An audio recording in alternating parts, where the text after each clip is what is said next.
जी दंडवत प्रणाम। दंडवत प्रणाम। Thank you. आप गोपी गीत गा रहे थे प्रतिभा माता जी? जी माता जी। Okay. Thank you. Okay, let's start quickly. An hour तक जितना हो सके।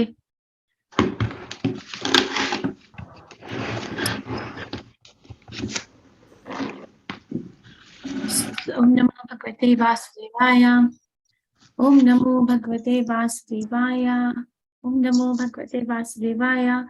नारायणं नमस्कृत्यं नरं चैव नरोत्तमं देवीं सरस्वतीं व्यासं ततो जयमुदीरयेत्। नष्टप्रायेषु भद्रेषु नित्यं भागवते सेवया भगवती उत्तम श्लोके भक्ति भवति नैष्टिकी। Reading from Bhagavad Gita as it is. 15वां अध्याय कर रहे हैं हम। इस अध्याय का नाम क्या है? पुरुषोत्तम योग। पुरुषोत्तम योग, योग ऑफ द सुप्रीम पर्सन। धन्यवाद। हमने लास्ट टाइम इसका शुरुआत किया था। तो इस श्लोक, इस अध्याय में 20 श्लोक है। हमने पहला विभाग डिस्कस किया था, और फिर आज हम जहाँ पर हमने भौतिक जगत से आध्यात्मिक जगत की और विरक्त और समर्पण के द्वार, जहाँ पे हमने देखा था कि कैसे कृष्ण जो है वो इस भौतिक जगत को एक किस चीज से तुलना करते हैं? अश्वत्थ वृक्ष से। जो कैसा है? बरगद का पेड़ जो कैसा है? उल्टा है, उल्टा है, जिसकी जड़ें जिसको ऊपर की तरफ है। धन्यवाद। जिसकी जड़ें ऊपर की तरफ है, और फिर हमने उसके अलग अलग भाग जो है उसकी किससे तुलना है वो हमने पढ़ा था। फिर अंततः 5वें श्लोक में कृष्ण ने कहा था कि ऐसा व्यक्ति जिसके अंदर ये सारे वो होते हैं, क्वालिटीज होते हैं, वो इस शाश्वत नामक जगत से अशाश्वत जगत की तरफ प्रगति कर सकता है। आज हम दूसरा वाला सेक्शन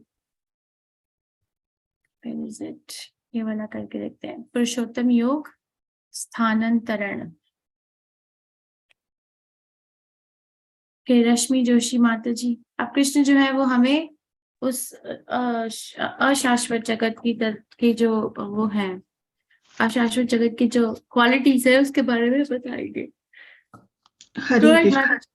हरे कृष्ण। न तद्भासयते सूर्यो न शशांको न पावकः यद्गत्वा न निवर्तन्ते तद्धाम परमं मम। ये मेरा परम धाम ना तो सूर्य या चंद्र के द्वारा प्रकाशित होता है और ना अग्नि या बिजली से। जो लोग वहां पहुंच जाते हैं वे इस भौतिक जगत में फिर से लौटकर नहीं आते हैं। हरे कृष्ण माता जी। धन्यवाद। कृष्ण जो है हमें परम धाम की विशेषताओं के बारे में चर्चा करते हैं, और प्रभुपाद इस तात्पर्य के तीसरे पैराग्राफ में मैंने बात किया है तो मैं बेसिकली 6 क्वालिटीज, 6 विशेषताएं बताते हैं, और किस तरीके से जो एक भक्त होता है सीरियस, वो उसे किस प्रकार से वहां जाने की इच्छा उत्पन्न होनी चाहिए। तद्धाम परमं मम। भगवान का परम धाम ना तो सूर्य, न चंद्र, न अग्नि और न बिजली द्वारा प्रकाशित होता है। जो लोग वहां पहुंच जाते हैं भौतिक जगत से में फिर लौट के नहीं आते।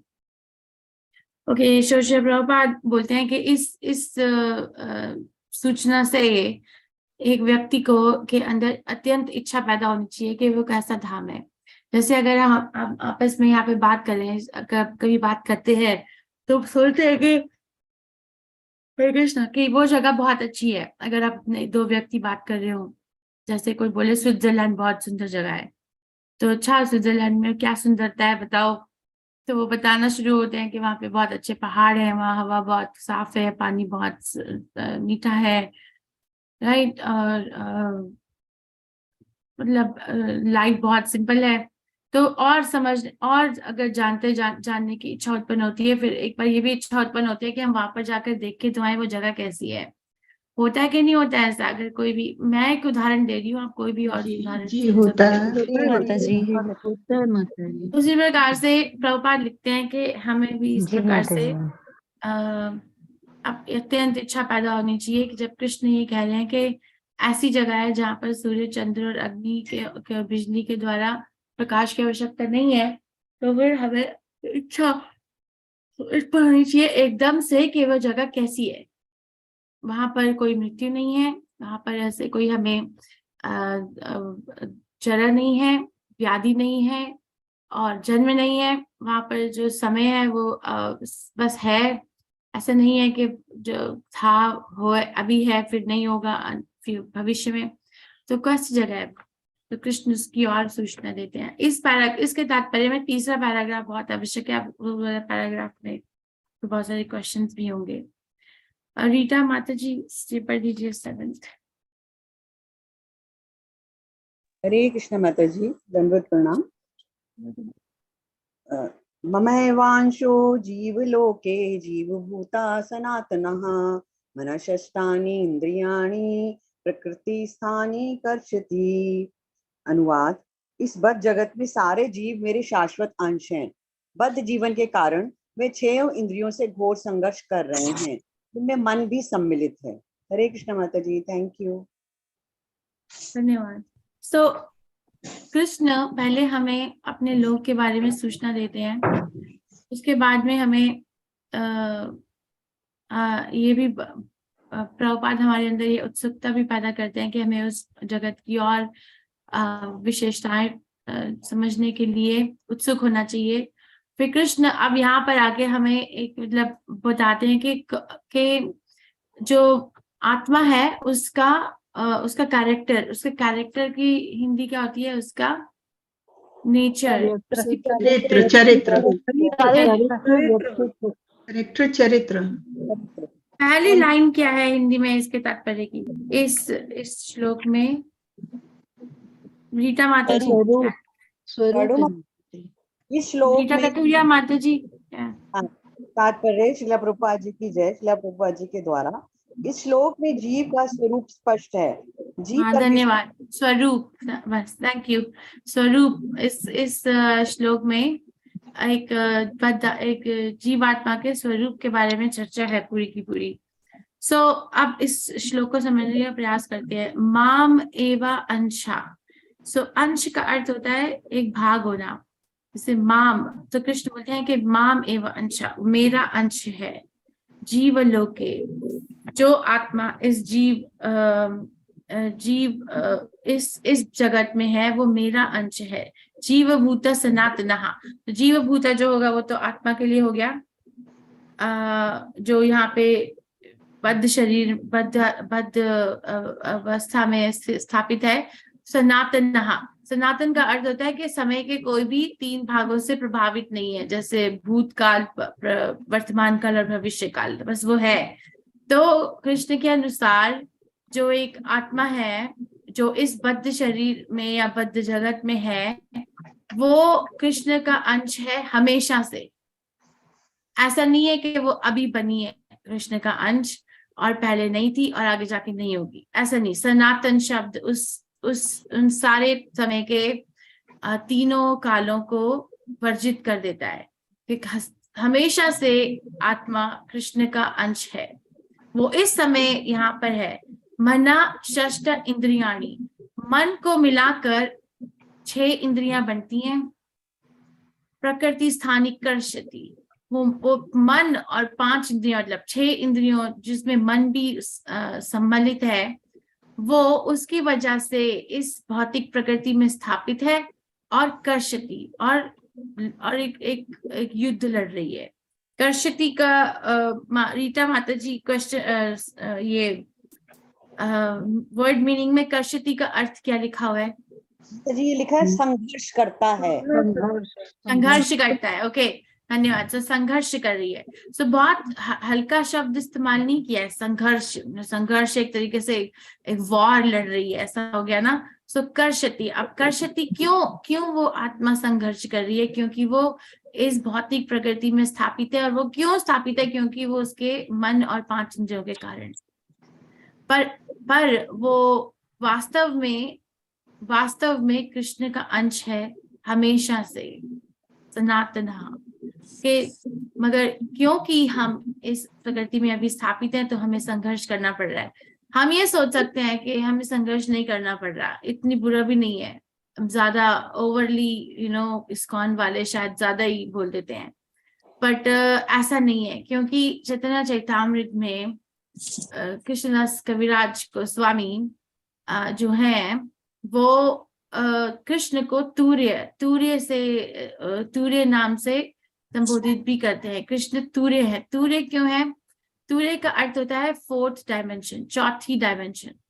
जैसे 3 डायमेंशन होती है ना, X axis, Y axis, Z axis, right? 3 dimensions, और 3 डायमेंशंस होती है ऊपर का स्थल, बीच का स्थल और नीचे का स्थल। या समय के 3 वो होते हैं, 3 रूप होते हैं, भूतकाल, भविष्य काल और वर्तमान काल। या फिर 3 विष्णु है, राइट? महाविष्णु, गर्भदक्षाय विष्णु, क्षीरदक्षाय विष्णु। और क्या है 3? वेद है 3 4 वेद हैं, 3 तो नहीं। कृष्ण इन तीनों आप 3 प्रकार के, आदि आध्यात्मिक, आदि दैविक, आदि भौतिक। ओके, 3 दिशाओं में स्थापित जो चीजें हैं। तो कृष्ण जो है वो इन तीनों चीजों से परे है, इसलिए उनको तूर्य बोला जाता है। कृष्ण की अपनी एक डायमेंशन है।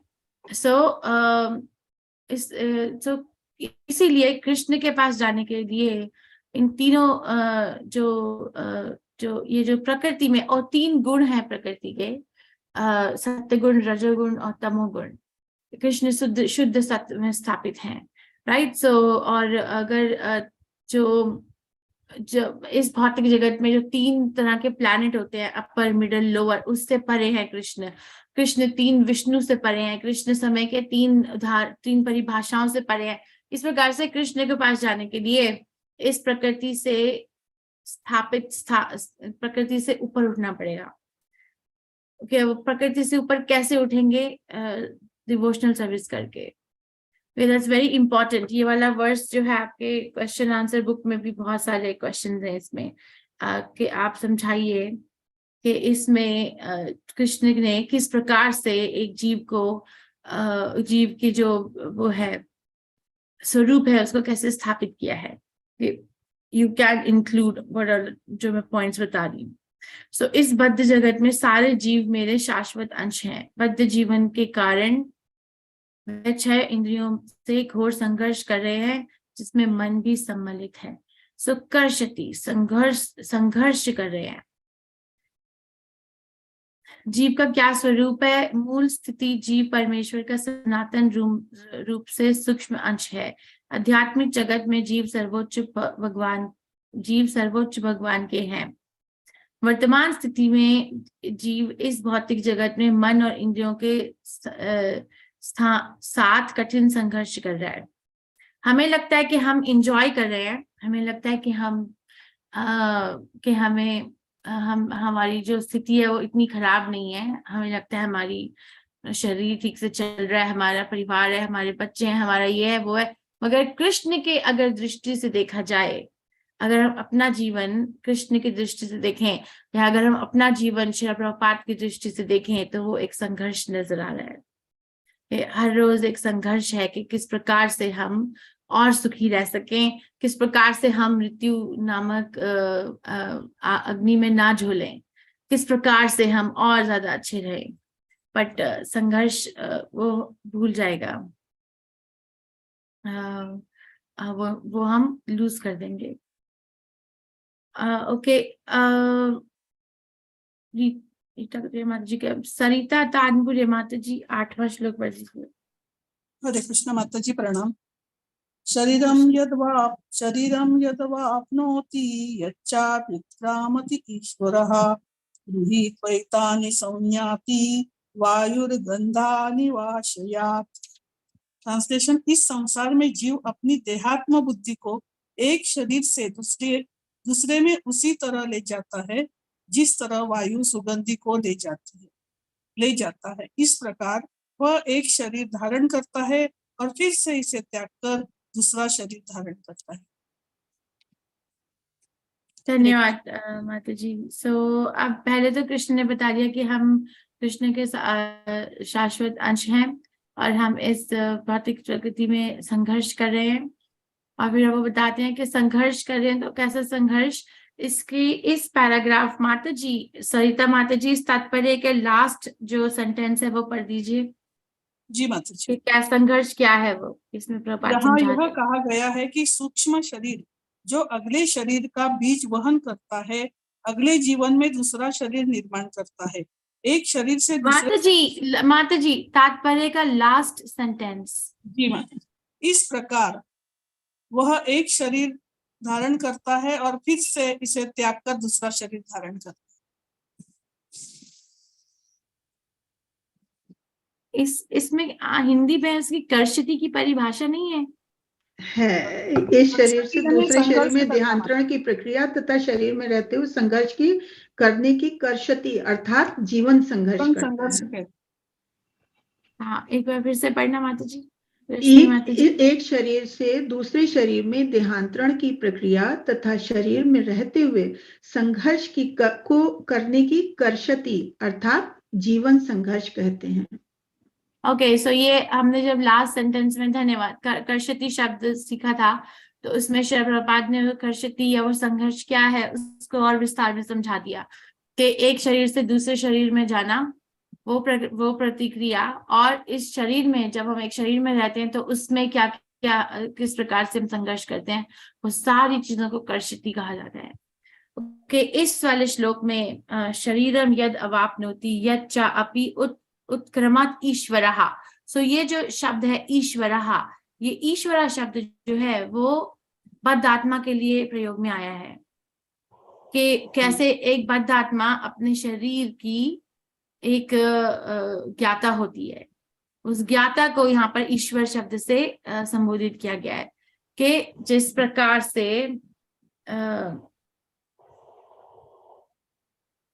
डिफरेंट कंसेप्शंस, जिस प्रकार से हम एक वायु एक जगह की सुगंध दूसरी जगह लेकर जाती है, उसी प्रकार से एक बद्ध आत्मा जब एक शरीर में होती है तो वो उस शरीर की जो आइडेंटिटी है, जो देहात्म बुद्धि है, उससे कन्विंस हो जाती है।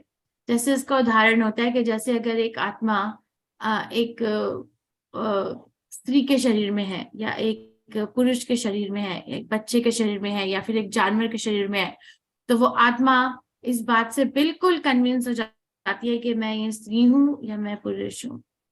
राइट, गुरु महाराज एक बार बताते हैं कि एक बार वो क्लास दे रहे थे कि हम शरीर नहीं, हम आत्मा है। तो फिर अंत में एक एल्डरली कपल उनके पास आया और वो जो माता जी थी वो बोलती हैं कि महाराज आप क्लास बहुत अच्छी थी, मगर मुझे एक बात समझ में नहीं आई कि आप शरीर नहीं आत्मा है, मगर आपने ये नहीं बोला कि मैं एक स्त्री आत्मा हूँ और मेरे हस्बैंड एक पुरुष आत्मा है। ऐसा नहीं बोला, मतलब इट्स आइडेंटिटी हमारी फिक्स हो जाती है कि हम आत्मा है, ओके हूँ, मगर मैं स्त्री हूँ, मगर मैं पुरुष हूँ, मगर मैं बच्चा हूँ, मगर मैं एक कुत्ता हूँ, मगर मैं एक पक्षी हूँ, मगर मैं एक मछली हूँ। ओके, सो इस संसार में जीव अपनी देहात्म बुद्धि को एक शरीर से दूसरे में उसी तरह से ले जाता है। देहात्म बुद्धि का अर्थ क्या होता है? ये आइडेंटिटी, हम अपने आप को एकदम आइडेंटिफाई कर लेते हैं। और आजकल के, उस दिन हम गीता नगरी में बात कर रहे थे, आज आई डोंट नो इंडिया में अभी हुआ है कि नहीं हुआ है, कि मगर आजकल जो देहात्म बुद्धि, पहले तो सिर्फ देहात्म बुद्धि है ना, स्त्री और पुरुष, राइट, आप अपना जेंडर आइडेंटिफाई कीजिए, स्त्री या पुरुष। आजकल 20 से भी ज्यादा आइडेंटिटीज हो गई हैं कि हम आपको अपने आप को किस प्रकार से, तो मतलब ये जो वो है सागर है विश्व का, वो और फैलता जा रहा है, फैलता जा रहा है, फैलता जा रहा है। और किस प्रकार से वो धारणा जाती है, जिस प्रकार से एक वायु एक जगह से सुगंध लेकर दूसरी जगह जाती है, और इस प्रकार वह एक शरीर धारण करता है और उसे त्याग कर दूसरा शरीर धारण करता है। हम एक अपनी आइडेंटिटीज चेंज करते रहते हैं, करते रहते हैं, करते रहते हैं। और इसको कर्षति कहा जाता है। और जब हम एक शरीर में होते हैं तो उस शरीर में भी हम रहने का प्रयास, हमेशा हमारा यही प्रयास रहता है कि हम इस शरीर के अंदर रहे इतने अच्छे से अच्छे तरीके। और वो प्रयास जन्म से भी पहले शुरू हो जाता है।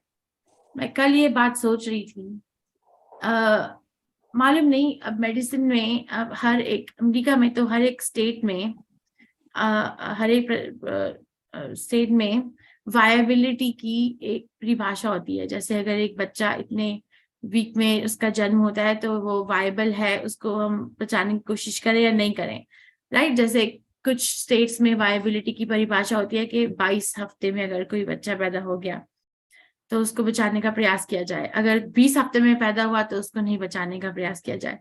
तो मेरे करियर में ऐसे कई बार हुआ है कि एक बच्चा बहुत जल्दी पैदा हुआ, 20 हफ्ते में, 21 हफ्ते में, तो हम उनको बचाने का प्रयास नहीं करते, मगर हम इंतजार करते हैं कि वो आत्मा कब अपना शरीर छोड़ेगी। तो जब मुझे याद आ रहा था कि किस प्रकार से इतना छोटा बच्चा भी, मतलब इतना छोटा सा वो शरीर भी, वो आत्मा रहने का प्रयास करती है, छोड़ना नहीं चाहती है। You have to see, you have to really see, कोई मर रहा है तो वो मरना चाहता नहीं है। तो अगर उसमें कृष्ण भावनामृत नहीं है तो मरना चाहता नहीं है।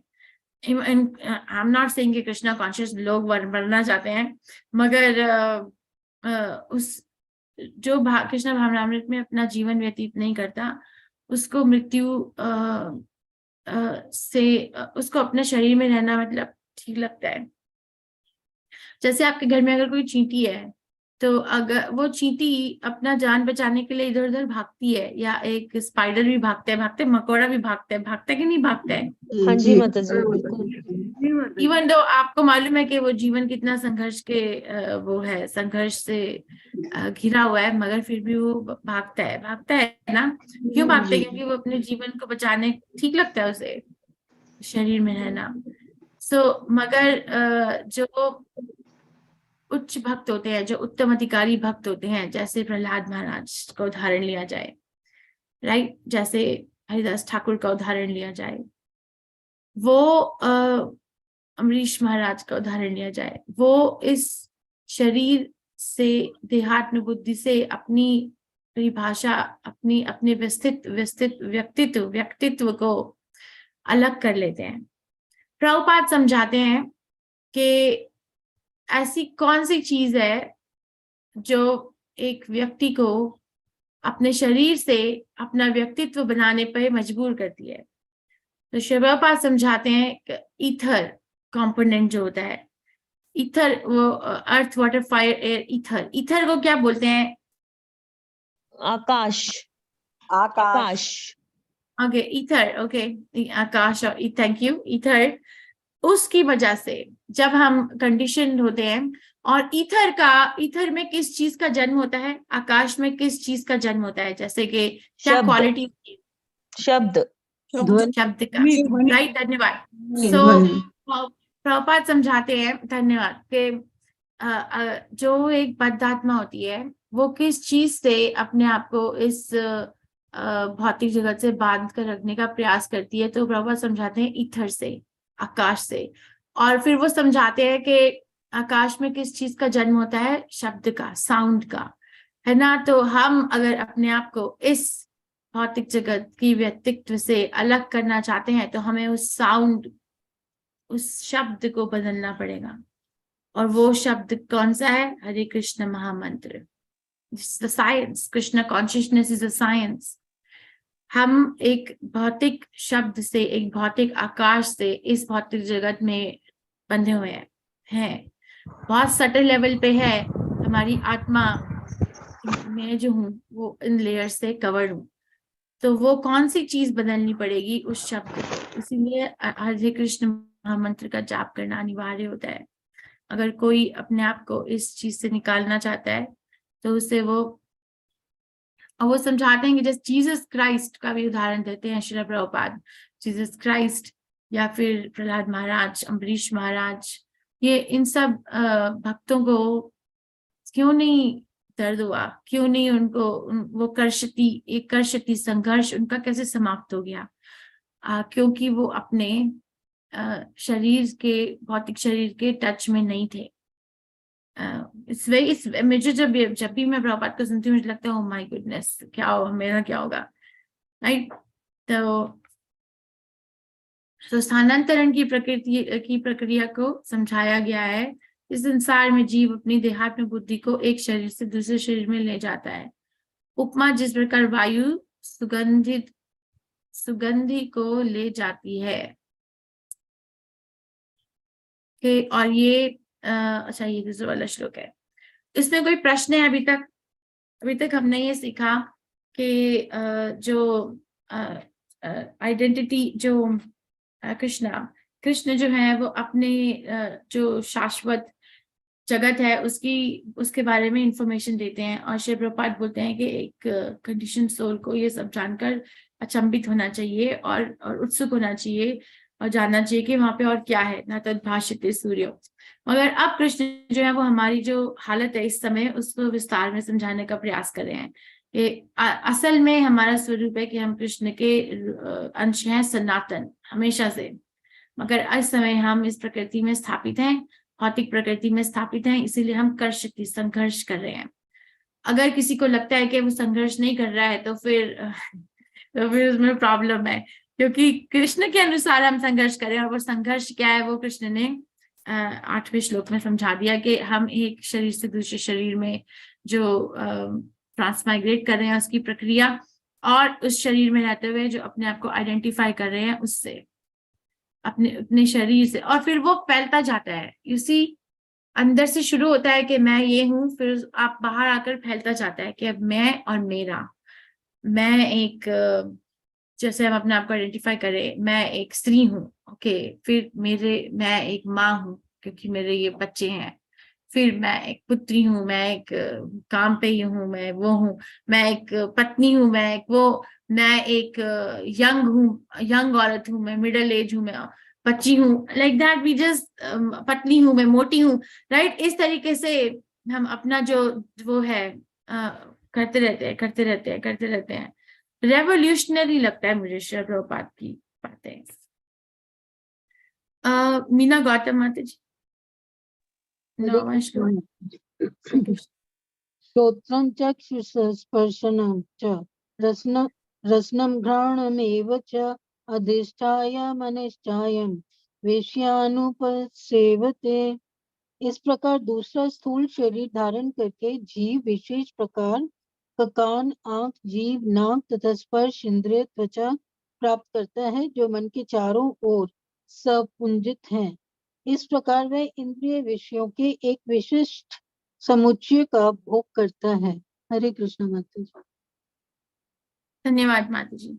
याद है आपको जो बरगद का पेड़ था उसमें इंद्रियां और इंद्रिय के विषय जो है उनको किस चीज से तुलना की हुई थी? बरगद के पेड़ की टहनी और टहनी का अग्रभाग, ब्रांचेस से मतलब twigs or tip of the twigs. So टहनियां, ओके, शाखाएं नहीं, टहनियां, वेरी नाइस।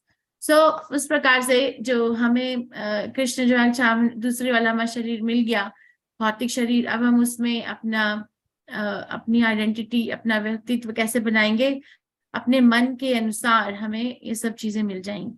जैसे अगर मैंने अपना शरीर छोड़ा एक जन्म में, सोचते हुए कि मुझे ऐसा व्यक्तित्व अपने मन में रखते हुए, ऐसा भाव रखते हुए कि एक जानवर का, जैसे, और जानवर का शरीर मिला, तो जानवर के शरीर में जो रहने के अनुकूल जो तरीके की इंद्रियां होंगी वो मिल जाएंगी। हर एक जीवात्मा के शरीर की सारी चीजें अलग होती हैं, राइट। अगर आप एक बिल्ली की आंख लो और एक चील की आंख लो और एक सांप की आंख लो, एक फ्रॉग की आंख लो, एक ह्यूमन की आंख लो, एक कुत्ते की आंख लो, तो अलग अलग उसकी क्वालिटीज होंगी। वो क्यों होती हैं? इतना विचित्र, इतनी क्वालिटीज कहाँ से आ गई, यहाँ से आई, ओके। और हम इस प्रकार इंद्रिय विषयों का ये विशिष्ट समुच्चय का भोग करता है। प्रभुपाद इसके तात्पर्य में एक और तुलना देते हैं कि जो हमारी जो, माता जी आप पढ़ दो, मीना गौतम माता जी, पूरा तात्पर्य पढ़ दो इसका। हाँ, छोटा सा। हरे कृष्णा। तात्पर्य श्री प्रभुपाद जी की जय। श्री प्रभुपाद जी द्वारा। दूसरे शब्दों में, यदि जीव अपनी चेतना को कुत्तों तथा बिल्लियों के गुणों जैसा बना देता है तो उसे अगले जन्म में कुत्ते या बिल्ली का शरीर ही प्राप्त होता है जिसका वह भोग करता है। चेतना मूलतः जल के समान विमल होती है, लेकिन यदि हम जल में रंग मिला देते हैं तो उसका रंग बदल जाता है। इसी प्रकार से चेतना भी शुद्ध है क्योंकि आत्मा शुद्ध है, लेकिन भौतिक गुणों की संगति के अनुसार चेतना बदलती जाती है। वास्तविक चेतना तो कृष्ण भावनामृत है। अतः जब कोई कृष्ण भावनामृत में स्थित होता है तो वह शुद्धतर जीवन बिताता है, लेकिन यदि उसकी चेतना किसी भौतिक प्रवृत्ति से मिश्रित हो जाती है तो अगले जीवन में उसे वैसा ही शरीर मिलता है। यह आवश्यक नहीं कि उसे पुनः मनुष्य शरीर प्राप्त हो। वह कुत्ता, बिल्ली, सूकर, देवता या 84 लाख योनियों में से कोई भी रूप प्राप्त कर सकता है। हरे कृष्ण माता जी। धन्यवाद माता जी। सो प्रभुपाद की तुलना करते हैं कि चेतना पानी के समान प्योर होती है, मगर ऐसे पानी में अगर कोई रंग मिला दिया जाए तो उसका रंग बदल जाता है। इसी प्रकार से हमारी चेतना में अगर हम किस प्रकार के गुणों से अपने आप को अतीत करते हैं, उस प्रकार से हमारी सोच बदलती है। ओके,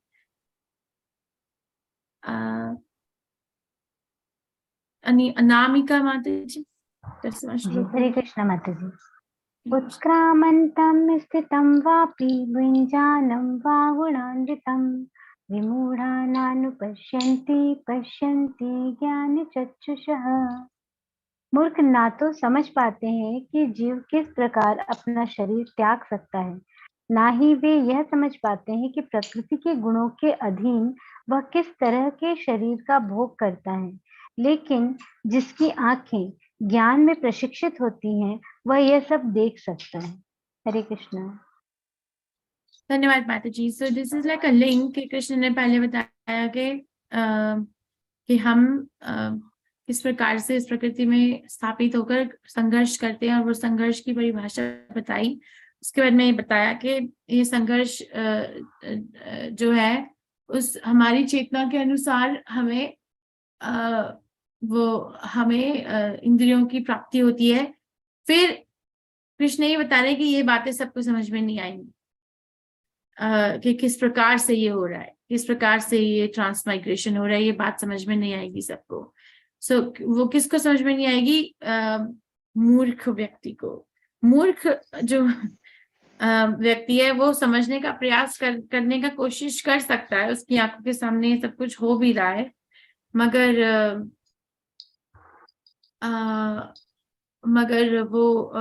वो फिर भी नहीं समझ पाएगा। उसे व्यक्ति को विमूढ़ बोला गया है।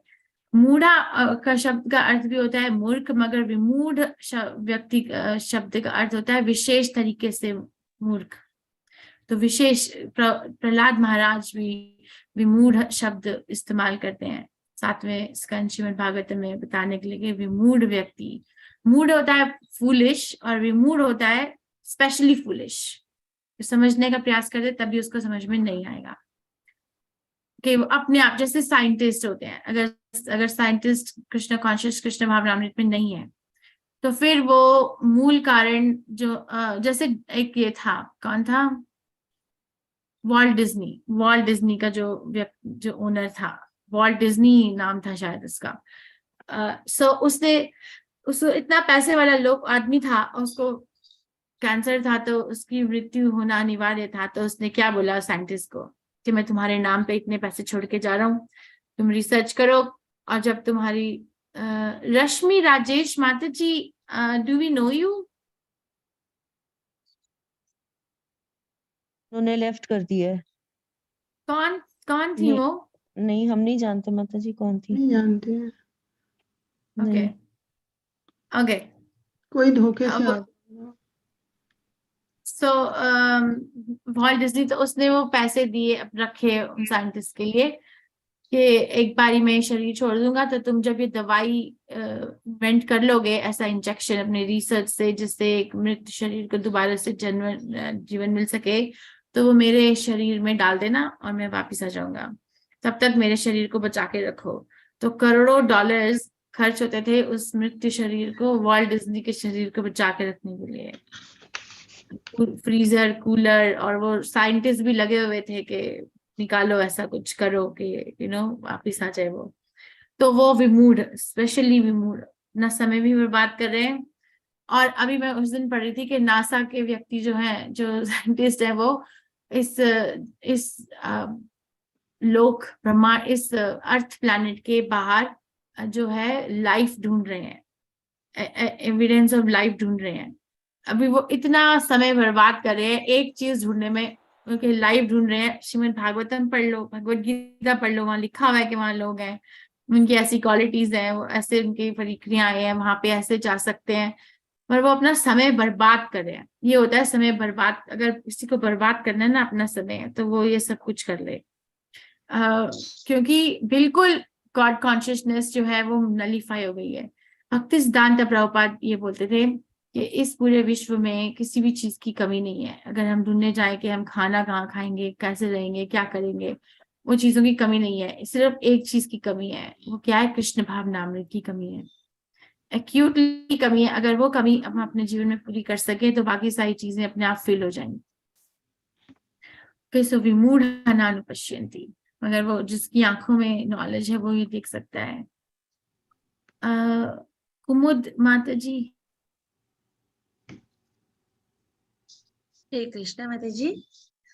यतन्तो योगिनश्चैनं पश्यन्त्यात्मन्यवस्थितं यतन्तोऽप्यकृतात्मानः नैनं पश्यन्त्यचेतसः। आत्म साक्षात्कार को प्राप्त योगी आत्म साक्षात्कार को प्राप्त प्रयत्नशील योगी जन ये सब स्पष्ट रूप से देख सकते हैं, लेकिन जिनके मन विकसित नहीं है और जो आत्म साक्षात्कार को प्राप्त नहीं है, वे प्रयत्न करके भी वह नहीं देख पाते कि क्या हो रहा है। हरे कृष्णा माता जी। सो इस तात्पर्य में श्री प्रभुपाद हमें योगिना शब्द के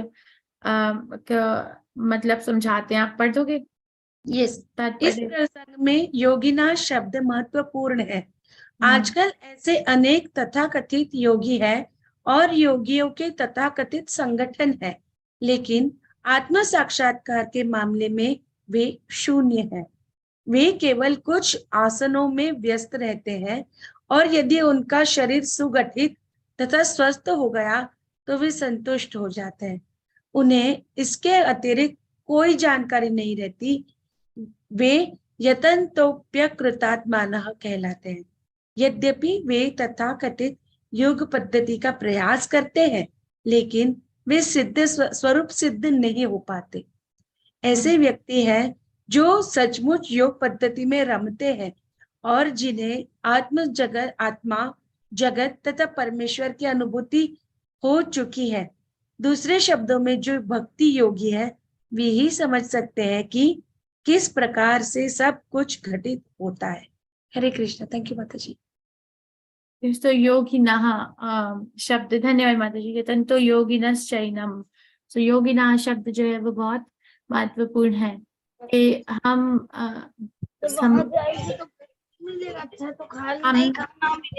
ऐसा व्यक्ति स्पष्ट सच्चा योगी होता है जो अपने आप को कृष्ण से कृष्ण का अंश देख सके और उस प्रकार से जीवन भी व्यतीत कर सके। सिर्फ कहने के लिए नहीं कि मैं तो कृष्ण का अंश हूँ, मगर हमारे जीवन में भी ये नजर आना चाहिए। जैसे कि अगर हम बोलते हैं कि जैसे कि अगर हम किसी के माता या पिता है किसी बच्चे के, तो हम सिर्फ कहने के लिए कहते हैं कि हम किसी के माता या पिता, या हमारे जीवन में ये नजर भी आता है कि हम उस बच्चे को पालते हैं, उसका पूरा ध्यान रखते हैं, रिस्पॉन्सिबिलिटी उठाते हैं, करते हैं कि ये सिर्फ जी माता जी को दिख जाओ। तो अगर हम ये बोलें कि हम धन्यवाद कि मैं कृष्ण का अंश हूँ और अगर मुझे ये बात समझ में आ गई है तो फिर वो बात मेरे जीवन में नजर भी आनी चाहिए कि कहाँ पे हूँ मैं कृष्ण का अंश। अगर नहीं आई तो फिर हमें we are just falling short. So हम वो कुछ छोटी चीज से सेटिस्फाई हो रहे हैं, कोई आसन से, कोई इस चीज से, कोई एक बलवान शरीर से। पर आत्म साक्षात्कार को प्राप्त प्रयत्नशील योगी जन यह सब स्पष्ट रूप से देख सकते हैं, लेकिन जिनके मन विकसित नहीं है और जो आत्म साक्षात्कार को प्राप्त नहीं है, वे प्रयत्न करके भी यह नहीं देख पाते कि क्या हो रहा है, समझ, उनके ऊपर बिल्डर हो जाते हैं। इसको हम उस श्लोक से कनेक्ट कर सकते हैं। बहुत सारे श्लोक है भगवद गीता में जिससे कनेक्ट कर सकते हैं, जैसे ब्रह्मभूत प्रसन्नात्मा न सोचती न कांक्षती समा सर्वेषु भूतेषु मद भक्ति लभते परा, राइट। और वो कृष्ण बोल मात्र स्पर्शस्तु कौन्तेय शीतोष्ण सुख दुखदः अगामा पाइनो अनित्य स्थाम तितिक्षस्व भारता, टॉलरेट करो, तितिक्षव करो, या बुद्धेहिनोऽस्मिन् यथा देहे कौमारम यौवनम जरा तथा देहा अंता प्राप्ति धीरज तत्र न मोहति। सो धीरज, जो धीरा व्यक्ति है वो मोह नहीं होता। ऐसे बहुत सारे श्लोक हैं जो इस स्टेटमेंट को, कृष्ण की इस स्टेटमेंट को वैलिडेट करते हैं भगवद गीता में। तो हम अपने जीवन को किस प्रकार से व्यतीत करना चाहते हैं देख सकते हैं, पर बहुत सारे साइकोलॉजिकल बैरियर्स होते हैं।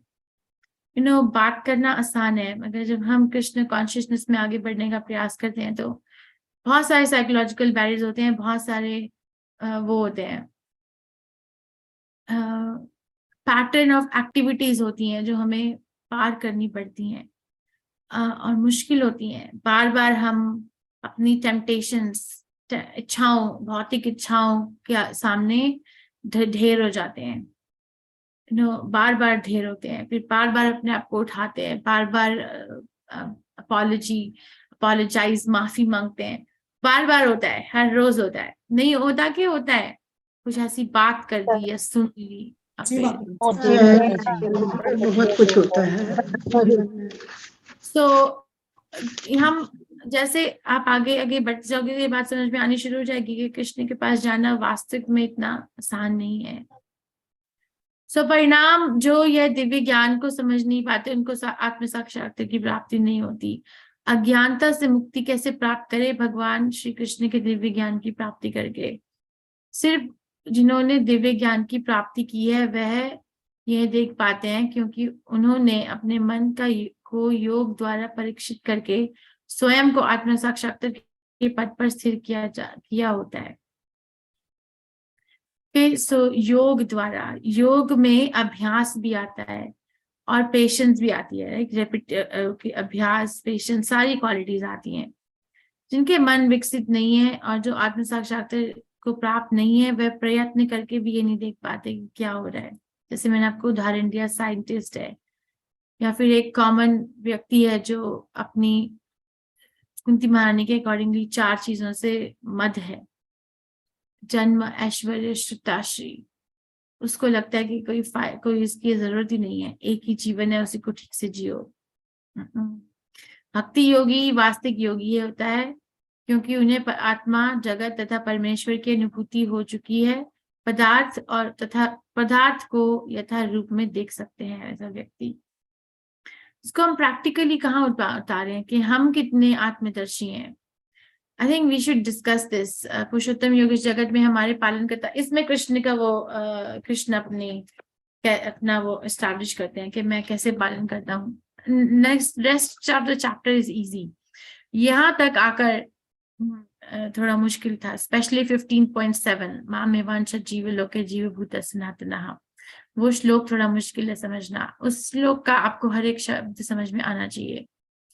मैं आप सबसे एक निवेदन करना चाहती हूँ कि आप कम से कम 5 मिनट तक ये डिस्कशन करके बताओ कि हम अपने जीवन में आत्म साक्षात्कार ज्ञान को कितनी इम्पोर्टेंस देते हैं। हमारी दिनचर्या की जो है कि हम 2 मिनट सोचना पड़ेगा, मैं खुद भी सोचना पड़ेगा कि ऐसी कौन सी हम क्रियाएं करते हैं अपने जीवन में इस समय कि हम बोल सकें कि अच्छा मैं आत्म साक्षात्कार ज्ञान में आगे बढ़ रही हूँ, कृष्ण भावनामृत में आगे बढ़ रही हूँ, हर रोज एक कदम आगे होता है। क्या ऐसा करते हो आप?